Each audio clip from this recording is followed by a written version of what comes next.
Wa brabo no. Say you are not ready for marriage. You are not ready to add another person because we would say okay, say me do obi ba and the bema me. And into busia baby I will be a we yanso ya dwen wo ho bi. Enti and e di dwumadi a esesa brabo. Ya obi a wafam e wa asetene mu. De nka ma ye wo ho bibi. Ye no edi nkomo e ma adwene no. Esan to fom boko na ensesan e ba no. De ya to ne din se Mọ́borọ Asem. Eno ena ewie nso ye de twa na mom hye nso da sene ewie se ya no dwumadi a obehia ena ya to ne din se Sompa Delight no ya no wa hye nso nenso ye nyanko ye de Endpoint Homeopathic Clinic wono akoro ya ena Mọ́borọ Asem no ewie no bo se ya wo so ya sene ma ye de som wo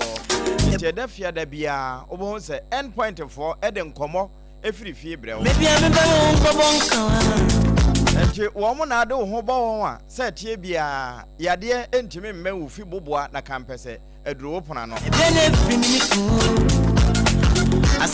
Dr. Dubu aten aboboa no na medi ne Dr. Kwaten ho na yade anka pese etwa wo nkwa nda so no wo mo waduro eyi yade efiri ho na wo mo mankwa no eye tenten yade enti wo da abonten ka ho ko Endpoint Sabra make say Dr. Kwaten watena se deda na de biara da sa de watena se wonya adaje do asuko ene yade bia wotumi fa na wabubu ne nkete am wo hu se ebi ena ehyehyehye mo ho a mo sra so no ebewie na age nsem na mo utu anamo a na ho atɔ na no bra wone ma me Akosua Aboagye tena se no obiebie yade nani ama yehu yade no nso no nyina da ewie ne nhyira nka nyame se ya na ni etwato ne se Endpoint for etimisa etu ase enti ntenatena ho ene nso wode ebewura baabi na wonya te na abbreviation no a de PID wan hwe obekasa aba mu mpanimfo nanso brofo eda ha pelvic inflammatory disease ne chese yare no Dr. Akwaba Apam mejozo na Endpoint ma wo boa no hoboko dia nyame adaroma adwuma eguso a ekoso kama kure adansidie no so de te papa to da ne yaso kure ebu no kure uze yase ankure dede na yede ankure hunu na yede pankasa ahwene panso no enkasa ntino Endpoint Homeopathic Clinic sane ye ba ye mfie dodo a yedi 17 years mu ana ye woi na ohwe adwuma ye dia na je se ehun hia kra se ya nkasa kra ye bulo ye ho dabi nke hu hia na mmom no ye ba se ya na nipa ho donti ene Ghana for se apomuden ebekọ yie na obia be se ne mo be fa mo be kora mo ho na afi no mo be bom ho ban free yare no kra ho ye no ye mpese yare no kra be ba beto nipa no nti ye ba ye besua de na afi no ye be kyerɛkyerɛ de na afi no nipa ehu omo ho na omehu se yare sei na ebia eba maboboa no na masi hu kwan na se ye kyerɛkyerɛ na bibi nti wantimi yensi hu kwan ana se ne broni eka no yare ye inevitable eye den ya yare ebeba eba nso a Endpoint Homeopathic Clinic ya boaboa ya ho ya ye nhyehyeye ene ye de niam atoto akwan mu se ne ebe ya se yare no eba ye betimi aso ano ntem na afi no ye de amaw na em se meba no na metie anti Akosua na ensema no ka no etomakoma so pa na ba ko bi a oka ya em se ye mani kan yi o se obi timi wi ade a ono kura no mpese obewi ade no ohia but no ababo wi a se ade se bibia mu no mze honhom so edi mo akotene and yetie nyina no na ye de bi boy bra we ne de me de betwa mu na eye me anika eye mesre ntina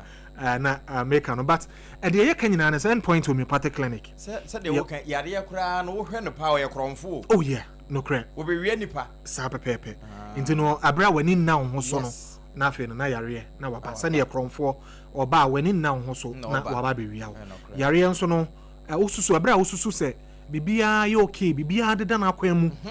ususu se bia wo ye exercise kama ususu se wo didi ye ususu se wo tesa wo nye hwe anka wo sanka de yare na yare aben waboboa no nti no de ye kan se wotimi bo ho ban yi a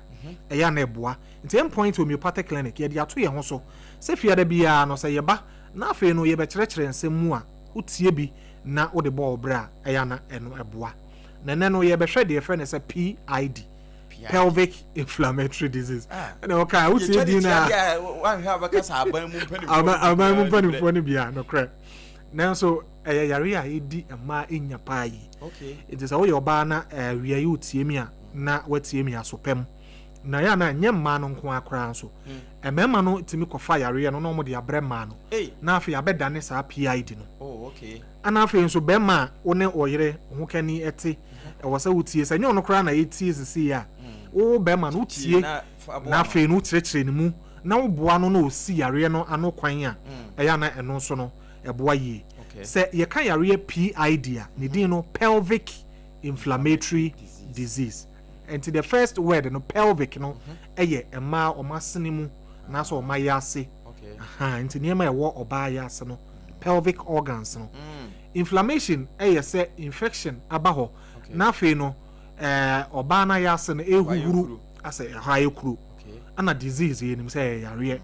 nti no the pelvic inflammatory disease a yare a eba obayase na etimi beye hukuru ana etimi be huhuru obayase organs na ewo ho no your friend a pelvic inflammatory disease. Now, you can't about pelvic, sir, and I say pelvic now. Organs are who do be brain a war. Now, organ bakwa, who hear ye a reproductive organs, no, because I don't know baby, no, edifat your funu, I don't know baby, no, say, what you know, bow, who so sell person, only bema, is she a munan say ba, sa organs, and a woman about me in insane. Now, sa organs, ye can, the vagina no sabi oba ase the second one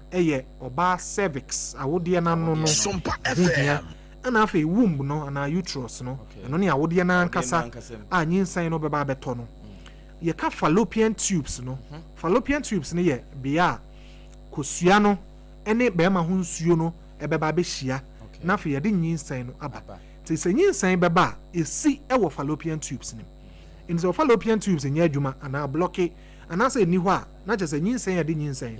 ebi ma in fallopian tubes no ye kan ya na ye kan agya but ho hia yie pa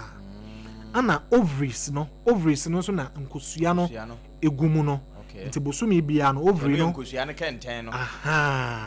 de ekra nkosua no nti bosumi bia na eno no eyi kosua baako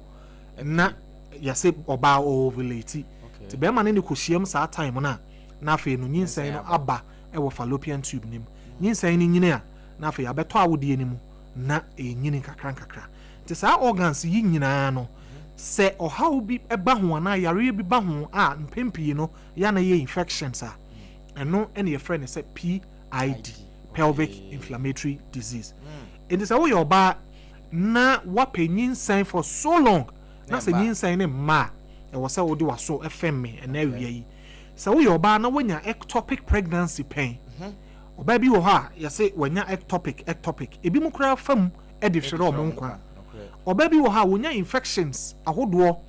eba na we treat na e kona asa babiem na we treat obi wo kra na eba ya wo treat no ne be ma bi an san ko hia mu biem na so na infection no na saba the friend is recurrent infections ti wo oba na wo ko infections sabi infections aba wase ya betina wase ene wote ekọ na aba fa waso femme na awie ebedi ho nkomo hian point sa wo yoba na se wo de friend say chronic pelvic pain oba de bia no ayase ya wo ya abri bia wo de bia wote ya wo se wo menstruate you se wo menstruate se wo ovulate you say from day 1 to day 30th ewo mbusumi ni mu no ono ko ade wote ya wo fa waso femme na awie sa wo yoba nyinsen seye ewo so wo fa yefunu enche na sei wo fa nyinsen enche na sei fa waso fm endpoint homeopathic clinic ye bedi nkomo we na se bibi kire wadwen a anasa wo pese wo ne ye edika so bomu a de wo sa wo ye ne se wo be friend number no eye 0244 86 70 68 0244 86 70 68 68. Na apam obi bebusa say ekwan be so ana sa PID efa so edeba. Ne tietie mu a ne say enyarewa hodo mienu ana omu di mu akotene pa. Sa yare no so no ye ni mo din. De di kan ye gonorrhea. Yes. Babaso gonorrhea. De toso mienu ye friend chlamydia. Sa nyarewa mienu yi eye namu yare. Nti no se obi a wo bi no na woni ne kohyia mu a se ne tie bia wo so ubenya na wonya sa yare yi a na wo ye oba na betena wase a na emoa no omo eye wase ho kuro ana se omo cause problems wo ho na wo sha ase hu se discharge e ba wase a wo se oma ehu hia wo na ntempa na ubopini end point homeopathic clinic because some way no omo tena wase ho a enye ho nko a na omo te ebi e migrate omo move kosoro na omo ba wa de na no omo be ye ho kuro no me wura wodie ni mo bo wura wodie ni mo na wodie ni mo no so no ma be ye hokuro yes omo fi awodie ni mo a omo ntena ho a no ma sa akọ fallopian tubes ni tube na nyinsan no esi wo mu no na ehọ nso omo akọ ye hokuro na ho de ekuro no omo ye kuro na o se ekuro no ewu ekuro uno medro na ewu because oba wo sha ase wo ti pains o waya ase no wakoto antibiotics no wakoto edro no wanom ekuro no wu a kotwa na eja no ewo ho no eya na ye hu pa tube no emu nso enti se kotwa ba mu a na e close tube no na e close tube no tube so oba obekọ hospital akotwa scan no na so obekọ akoye de friend say HSG no na ye say ni tube no a block na ye infection emu asisi infections a wunya ya ukototo nuro na wudi treat ye no na fe aye kotwa ewo ho na fe no a close tubes no na nyinsa ya de nyinsa wona na to kwanta na fe no mapai into infections very very very important. Nti doctor say mitie wuyi a unya hu se biribi sa akura yesi nsuo bi gugu a ye mo yetirimu nkoto aduro bi anom debi aba sa Abraham point sa pepepe na de ya ma ne ya homete ne se sa mo mienu ya mebo mu din mo afoforo nso eka ho na eya na chlamydia mo ne gonorrhea no ya na mo afoforo ka ho into no other bacteria enso ewo ho ana fe fungi omo de white candida no so ba no eka ho na de ma ne ye hu ne se enya abo ba ko pe ne ye cause sa PID no obo se mpempi ne be hwem no na ye mo bebre no maka omo ho abo sa nti ye compound infections ana omo cause sa problem no nti se wo hu discharge wo wase ana so oba wa ya se ye wo ya se oba wo ne be mehie mu na wo te yawo ana so oba wo dwonso ne mu ye wo ya emu hyehyew ana mpo se wo meses no emayiye ani nyina ye science a ebem wo hu se wo PID na empentem nkoto aduro because aduro na wo koto no ebia na treat aboa no ba akopɛ but yetimi nya moa 4 emoa 8 na omu nyina oma compound na fe omo cause sa problem nti hukum ba ko a wonye hwe hukum ba ko a wonye hwe de aka no bekoso aye adwuma na omo sei awodie nimu na omo sei sabi oba ase na omo sei tubes nimu ne nkosua no na beduru brebi no oba penyin a na fe no na onya nyinsen no nti no awo ho problems ahodo bebre na nipa go through no oba openyin sen a emma se kra de aye too rampant cha say ye bremu no aye bebre emma dodo na struggle so mo be fa nyinsen wo behwe mu no na infections ahodo na ewo ba ne ho wo be test ahwe no na wo benya not less than 4 infections na mo ahodo ebe boro 9 na ewo ba ho na de man ya hometi bie mu so ne say sa infections ye ba mpempi no emma wo symptoms monka ye no ne nka me bebu sa say ahyanso bia ni ho abon say yesumesi ba me ho apam ya na ehu obi wo ha infection it me ne tena mfie num 5 years no hu ye obi wo ha 10 years ansa na shas ye say e bonka ye enti de wo sa wo hu ne say unya symptom kitwa bi kura na te say nsuo egu obi wo ha nsuo na yeba no onhu ano obi wo ha obo so obeyi ne underwear no na nsuo na ekukumu bebre ebi wo ha whitish ebi ye creamy ebi kra mo ka no off white ebi ye yellowish ebi de ye green ebi de ye grey te say nso ankasa ni nyina ye sort of discharges a wo PID a etimi edema na sa wo ye oba na wo hu sa problem no a e wo se ntempa na wo tu hu na mo na afi wo ba endpoint homeopathic clinic de ya na ye kan say infections yi eba oba so a na se one be ma na wo ho a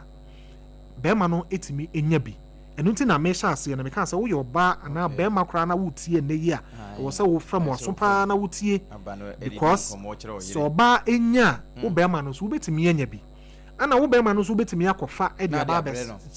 sai oyire na afi na koma awo no na emma bi mu PID infection mema sa pelvic no wo mu obi mema zo pelvic. Oh, okay. Yes, mema zo pelvic. Okay. But then mema pelvic no and your pelvis no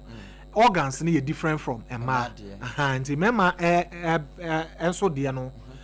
your prostate your pelvic region. Okay. Mema your urinary bladder your junso twa no your pelvic region. Mema your friend says spermatic cord your pelvic region. Oh, okay. And your friend say vas deferens and also your pelvic region. The friend say seminal vesicles. Sani me nyina wo your pelvic region. Na sani me ya mabobodi ni nyina boa be ma ni produce sperms. Okay. Ha e boa sani be ya be ma betimi ene oba kra no enyin we ya made no. Yes, we ya made no nti wo hwa ase ho a e hwa ase free ase ho nti ase ho de no e the vagina no. Okay. Aha sa kwan no ekwan tenten no free ase ho ko so my steps bi wo mu no sa pepepe no ye oba sabi oba ase no vagina no ana de omode ahyansode na kire no se cervix no asa wa twene ketere ma no ya wode na no oh okay awode na no ti cervix no ti no na eboa ma abi akwa awode ni mu into uterus no so ene awode na ankasa no ti awode na ankasa na ye uterus inside no e ho na kwala na beda endometrium no so endometrium Apam the Asem baby. Your friend endometrium. Okay. Endometrium ne ya wodi no lining no. The sa awodi ani mu no. Nte ho nyina PID ni timi di do. Etimi infect ho. Ho nyina no PID ni timi di ba. Ti sa endometrium na ho hia because eno na e shede e ma no e shede bat menses no. Okay. Nti oba bebu ni nsa e sa endometrium no na e kese na afi na ba te se moja no. Enti no so oba wo PID bia etimi affect the menses cra. Okay. Because etimi affect endometrium no. To mo so oba obebu no nsa no na wote yawo na wo Philippines pa ya ka se bia ni dane wo no so. Ni dane wo no so. Na nso na ye infection no PID no. Ayekuro e wo endometrium nim. Nti se shede aba bon se na wote yawo na wote yawo na ye ne ya. Ana ye kwosoro ho nso a un se ade na akoa a bibi ehyehyɛ ano no eno na ye ovary no de ehyehyɛ ano mienu no ovary eno mu na nkosua no ewo kosua ne gum ana de akoa ne nsa no ayese nsa no eno ye fallopian tubes no those two structures na akoa ayese cap handle eno ye fallopian tubes no eno mu nti kosua no e free ovary ni mu a na afat sa tube ni mu na be ma no so hunsuo no afa se bi oba na se vagina ho afa wombu ni ma na abedru tube ni mu na abehia na de nyinsen no aba hunsuo etwa kwan o e travel pa enu ntina ye ka se so obi wo low sperm counter because sperms no ekwan e be twa no nti wo se doso because ekwan ni mu no dudu na ewu bebre na atesan no omu wu nti na kakra bi akwa kosia kosua no na afi no ba akopɛ abɔ awura kosua ni na de nyinsen no aba enti no so obanya infections a affect na wodie ni ma wodie no so ewo na yase timpempi no ya no tate yawo no ewo na yase PID ayade a eni kwan se yedi ho agrokra na obi bebusa se de no ba be ya obetimi anya PID no sexually transmitted infections nti oba se bi owo multiple partners oba one mema hodo ehia mu nti ofiri akwasi ho na wakoya ho na wakokwa me ho. The more who jump from one man to the other no, the more ana unya infections no. Te bia na kwasi nso no nya wo nko a. Ono so ne ma hodo e na eda. Te eda ya obenya infection. Ukọ na ho a na ode amaw. Na wanya infection. Na wo so de akwa kwame. Na kwame so de akoma oba afoforo. Nti na spread infections no na almost spread this ah. And no one of the ways ma etimi edinya sa pelvic infections ibi. Afi oba wondi ne huni oba wondi sebi na se eni utiminya infections e de kona se ma omo e de omo sa wurawura ma se omo de niema ewurawura ma se ebi mu ho na mo beje de se obi ba hospital ye ne edi nkomo no se ono wo de detol ana se antiseptic no ɔde gu nsuo mu na ɔde ahohoro n'ase oyi James afiri hɔ oyi James afiri hɔ mpempi no ma no dodo na feel sɛ ɔmase hɔ no sɛ hɔ yɛ hwam te sɛ perfume hɔ yɛ hwam te sɛ fragrance ɛno na ɛkyɛ sɛ ɔmo di ɔmase ni dabi ɔbaa bi a wɔ characteristic smell ɛwɔ n'ase ɛnsɛ sɛ wase ɛyɛ hwehwehwam te sɛ deɛ ɔde perfume agu wɔ dabi acid ɛwɔ ɔbaa bi ase no ɛwɔ characteristic smell bi a ɛno a ɛmmɔn ne mmom ɛwɔ pampan kakra ɛwɔ hɔ ɛnyɛ bɔne ɛwɔ kakra saa ɛnyɛ bɔne ne mmom sɛ wode nneɛma wurawura hɔ na wo clear saa nneɛma yi nyinaa firi hɔ na afei no ɛhɔ yɛ hwehwehwam a wotaa nya infections no ɛntɛm ɛma a ɔmo taa nom antibiotics bebree no ɔmo no nom nnuro ahodoɔ bebree no ɔmo taa nya saa pelvic inflammatory disease no ne mmom ne titiri ɔbaa nso a ɔmprotect ne ho anaasɛ ɔne bɛrima ahyia mu a ɔmmɔ ne ho ban especially bɛrima ɔmo nhyɛ condoms no ɔmo taa transmit infections no ɛde ma mmaa na yɛba bɛdi Easter yi yɛnim sɛ illicit sex ɛbɛkɔ so nhyiamu a kyɛ sɛ yɛn planning yɛ ɛna ɛbɛkɔ so because akwantufoɔ ɛbɛba ɔkwantuni nso ba sɛbi ne nsɛm ɛyɛ nti ɔba mpɛ sɛ ɔbɛkɔ kwa ɔpɛ sɛ sɛ ne yɛtie biara no ɔgye ne deɛ ɔgye wo deɛ no so bɛrima na ɛdɛ a ɔno ɔbɛhyia mu na dodoɔ naa no yɛ na yɛwura fi sɛ yɛbɛbɔ yɛn ho ban nti Easter yi deɛ mede gya mmaa no nyinaa no sɛ PID ɛwɔ hɔ sex baako pa a wokɔyɛ yɛ a wammɔ ho ban anaasɛ wanhwɛ nipa koro a wo ne ne have sex no na afei na akɔsi wawoɔ ho kwan na afei wobɛnyinsɛn no na nyinsɛn na akɔyɛ ectopic pregnancy na afei wakɔ akɔnya miscarriage na saa nneɛma yi nyinaa no ɛbɛhaw nea endpoint homeopathic clinic yɛka awia yi ne sɛ woyɛ ɔbaa na sɛ wohu nsuo ɛwɔ wase nsuo no sɛne yɛtie biaa no ɛwɔ sɛ wotu anamɔ na woba endpoint sɛ woyɛ ɔbaa na wobɛbu wo nsa a wote yaw sɛ woyɛ ɔbaa ɛberɛ a wobu wo nsa no wote yaw wabu wo nsa awie nso yaw ɛdi akyire a ɛwɔ sɛ ntɛmpa na wotu anamɔ na woba endpoint homeopathic clinic sɛ woyɛ ɔbaa na wo ne bɛrima hyia mu na wote yaw a anaa wo ne bɛrima hyia mu wohu mogya ɛwɔ wase a ɛnyɛ tra kwa tu anamɔ no berɛ endpoint homeopathic clinic woyɛ ɔbaa na mpempii no wase keka wo anaa de bia wodwo nso a na ɛmu ya wo ya ɔbaa sɛbi kyɛ sɛ nneɛma bi ate agu wase ne nyinaa no ɛkyerɛ sɛ infections ɛwɔ hɔ a sɛ woanhwɛ yi a wobɛtumi anya saa PID a yɛka ho asɛm ɔbaa wo menses no asesa all of a sudden kan na wo menstruate 7 days all of a sudden sɛ yɛba for 3 days pɛ obi hɔ a 2 days na atwa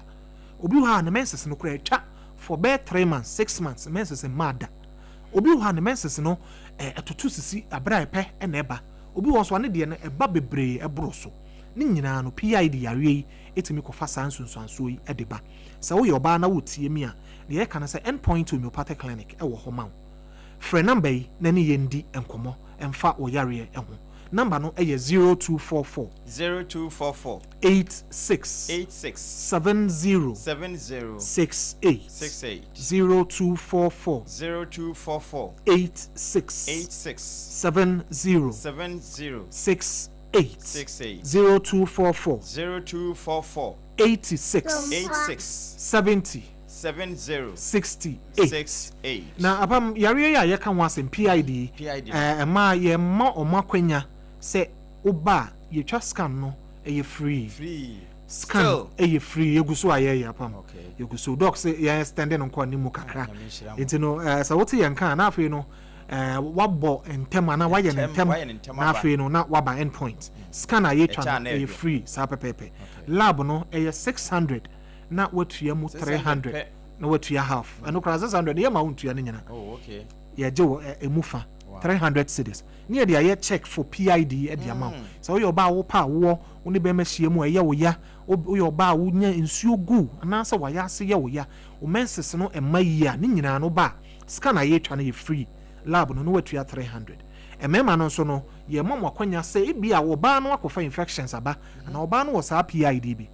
wo nso di n'akyi na ne mmara no bɛkyɛke wo deɛ sɛ wo nso saa infections yɛ bi wɔ hɔ wo kyɛke scan no nso yɛ free lab no na watua 300 ti bɛrima a odwo nso ntɛntɛm bɛrima a odwo nso a ne mu yɛ wo ya bɛrima a wayɛ ase ɛyɛ wo ya bɛrima a wo ho nsuo no koraa no ɛnyɛ adwuma yie nti no ntumi nyinsɛn ɔbaa na sɛ wo ne ɔbaa hyia mu a ntɛm a na wo ho asane ho bɛrima bi wɔ hɔ a oni oba ehia mu no se bi ne ho nsane no so na ne ho adwojo ewo mu na agoro no na egu ni nyina no tu anamo na oba endpoint homeopathic clinic scan aye twa no e free lab no na watua 300 cedis number no ebiem e 0244 86 70 68 0244 86 70 68 Apam medase moni nyame enya adwum ansa na abekọ no mimusa we se eno no nso ebetimi aye PID ni bia okay wono de se enya de a wote yawo no se de wo bosu yi okay ne mo ya na eye ne hene nti obenya yeah anka ne ese etua so ana etua so nti ne ho ka ni ho kra anhwa no wo fa akiri no kra nti eye honhom ana no nso betimi aye PID na bia Apam enya honhom sa na ma na ya na eye physicalities okay eye infection here be PID be to say make say PID no gonorrhea mo ne chlamydia nti e sha ase a efri wase ho hoba ase na afi no na se asha ase se ekeka no to obi ha wonte yaw ne mu mebekeka no se de woka no ha obi wo kra na se ye ne de bi sa no ha obi ha obi se na se bekeka no woti obi ha mra wadana na dwo wadano na ne de ne ba nti no sa no woti a na ninni so otimi tima na se wo ye kuro to bo so sori anopa na okodwonso a na dwonso ni bi ka eho na ehye no na ye ne ya doctor otie ebi kura se ye honhom yare ye akwankyene de ye twetwa ma ne enya asem ketua omra endpoint ni nyina no ye ka kire se ye physical condition ye yare na aba enhyiamu bi a wokohie mu bi kura na nya wo kunu na akwakofa na ode aba besae wo nti yare a endpoint homeopathic clinic yedi ho dwuma ye treat oba ye nhwehwemu ni wi a na afa ye ma waduro na ye duro no de down so ene se duro no ye de ma wo no emoa no omunnim aduro no nti omon gain resistance nti say antibiotics abrof duro no omunnim dada ya abuse na say bibia na yakoto antibiotics nti moa no omo enim aduro no to oma yi omo ho different se ne be ya duro no ntimi nya omo hwe but endpoint homeopathy nro ne de emoa no omunni resistance to aduro no ana aduro no so no you see we immune system no e boost we immune system no na wan kasa wa fight infections te ya de a emfa side effect bia emrew nti omo no maduro no wo bon so obeba no na waka say oh doc aduro yi de asiesie me ama me ni padua no kra no aye kama aye fine enu no enu bia na ye nyina aye no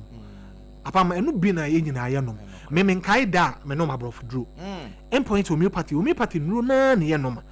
ama yetimi aye from kama sana enti no ebi se wo mo awu akirikiri a endpoint nkorabata ni bi ni ho ende na nu papa sei munye ntom peten wo drugstore no munye bi ntono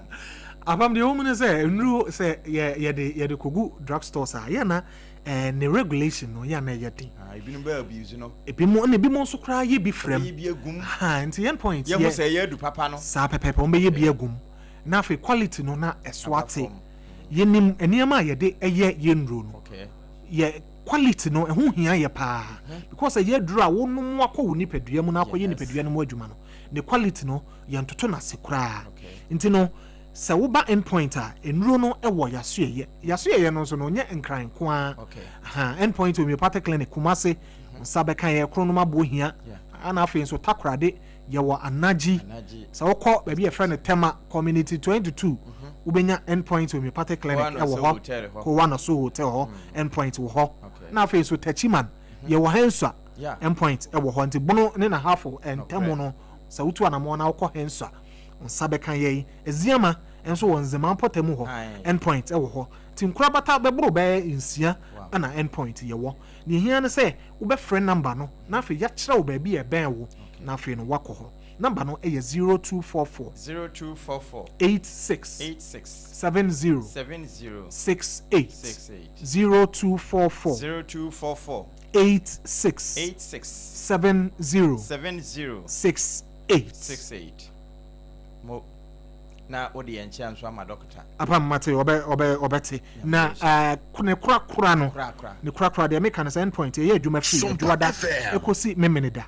kwasi ada nko na ye nya adwuma adwada no ye anopa no nso de kopem enwumre no nso etuama de kosi efiada ti nefie sei obi a ebi afa na wo bepon adwuma no wobetimi ato afa endpoint homeopathic clinic ye branch ni mu bia Spintex de no ye pon 7 ene nti se wo ba bedru ho 5 6 kra na ye be hwe wo kama wo bedru ho 6:30 ye be hwe wo kama memene da ye adwuma free anopa no nso kopem anwumre no onum from 7 a.m. to 5 p.m. ti aban adwuma ye fo a wo ntimi ma weekdays no memene da e wo ho Easter ya ye bedi endpoint ye nkobi ye gina ye na so a ye adwuma se omo a aban adwuma ye fo ana se omo a bibi ntino weekdays ana normal days omo ntimi ma no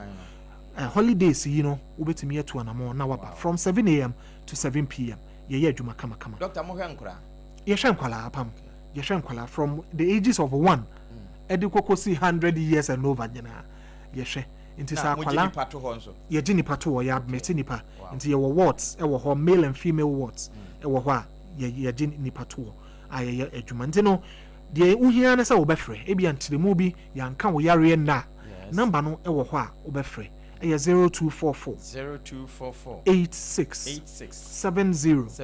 68 0244 86 70 68 Papa medase yenso yedo wase papa awiei ene amane papa wode amayen enti PID no na doctor ene yemba bedi ho nkomo abusua endpoint ayeka na asemi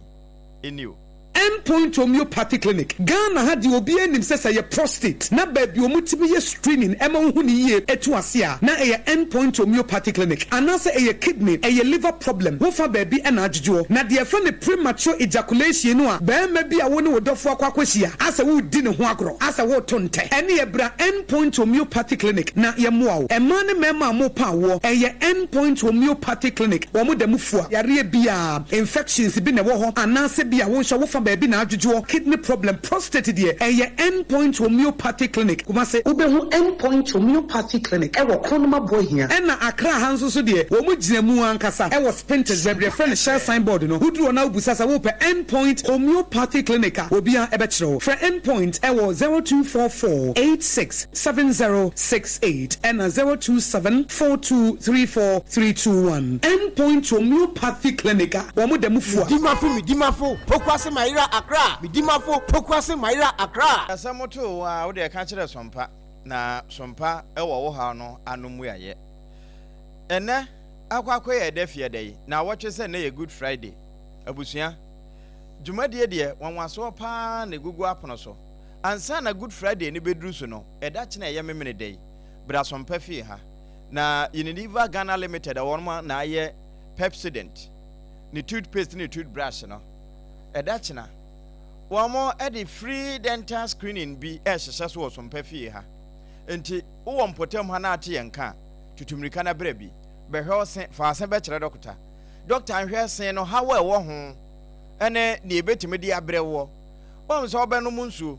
ubedidi empo obese code kura na akata a chew no eduba bi amframa na je wo ba wanum na wahome afam enti wose wo oral hygiene eye adwuma wanum no wo sen otachirema eni bibie efire numu no etimi ye kama na se nsuo na mo sen ase ko yemu a ankwansa ankofa yade amrew na emom asan so kura de ahoden foforo bi abrew abusua Greenwich Meridian line de bia meka ho asem eno no na nka yehunu wotem ye danso no makopie London no eno kura na ma yehu ye tama ye ne London tam ye pe nanso wo de ne da wo sen ase green wo sra kire obi no wo hwe ne sen fitaa na wo de na wo se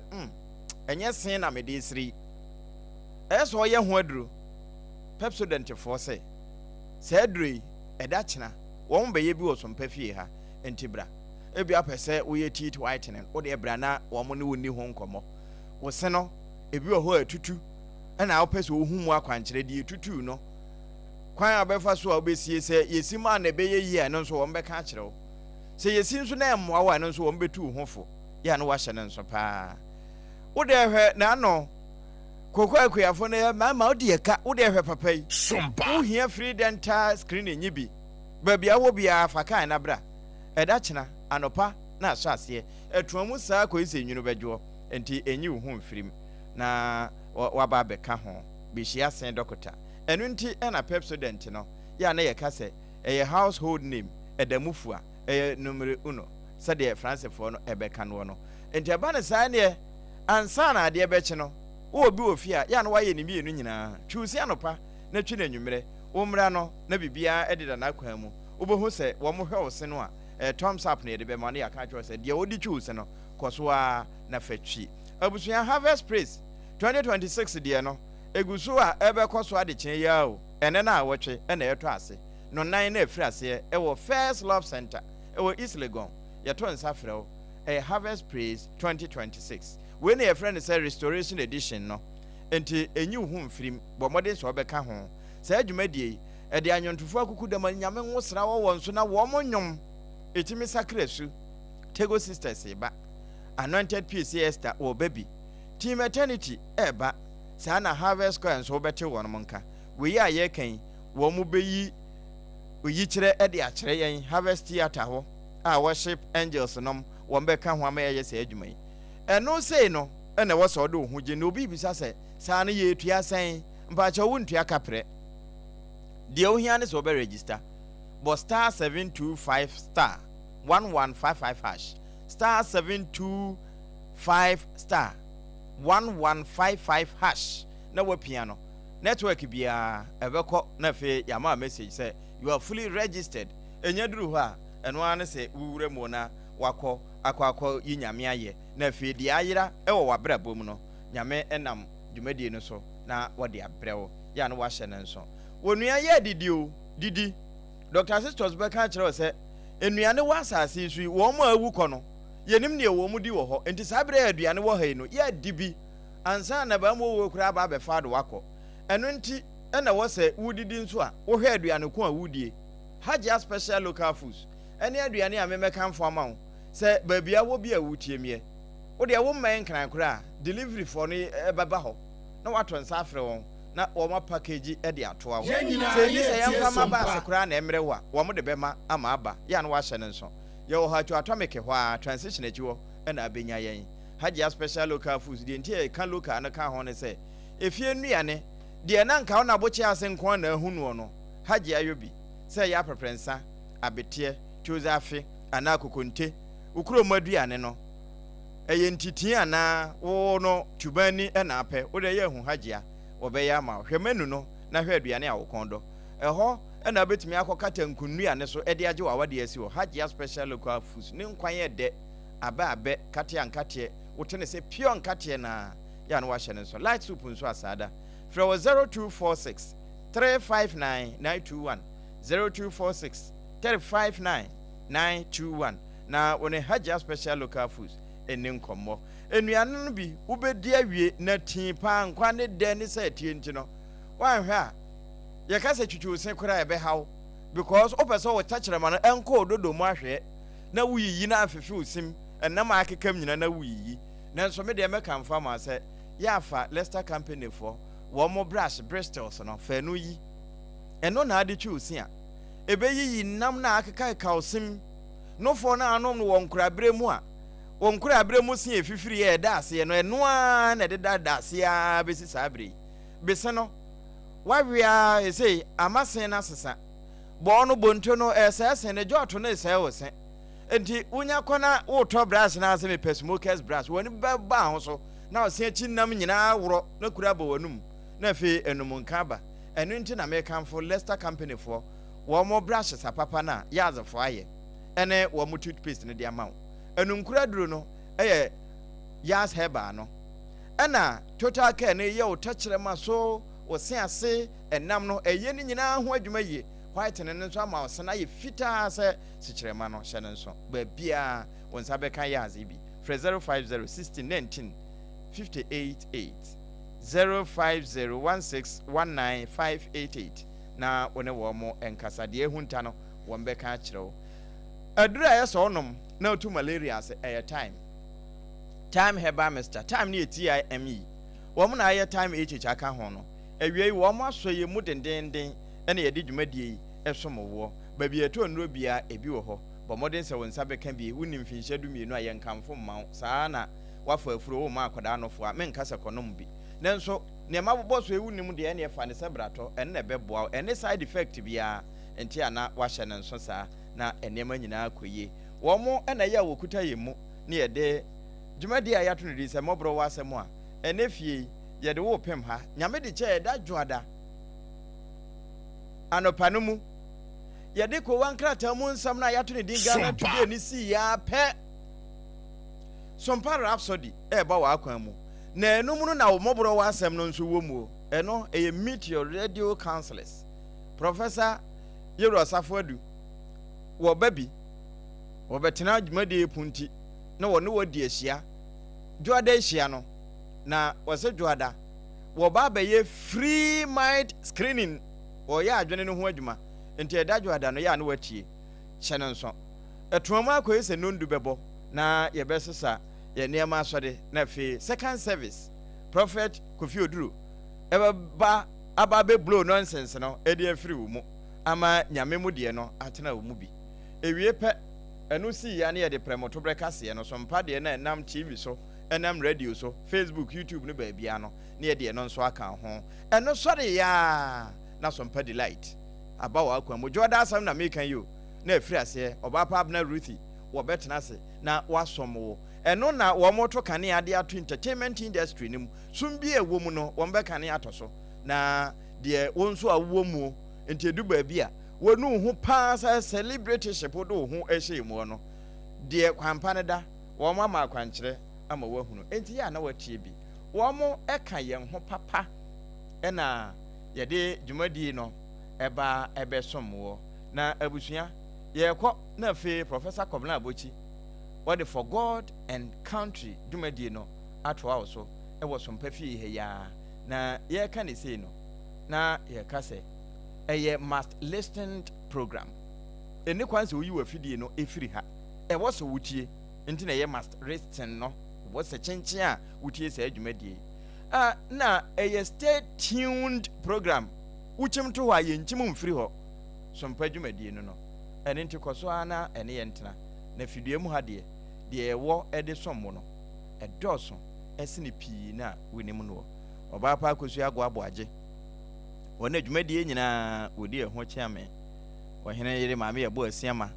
abrewatia Apam Dadaa Jeremiah Samson na Saint Augustine afia force ye nyina aka ho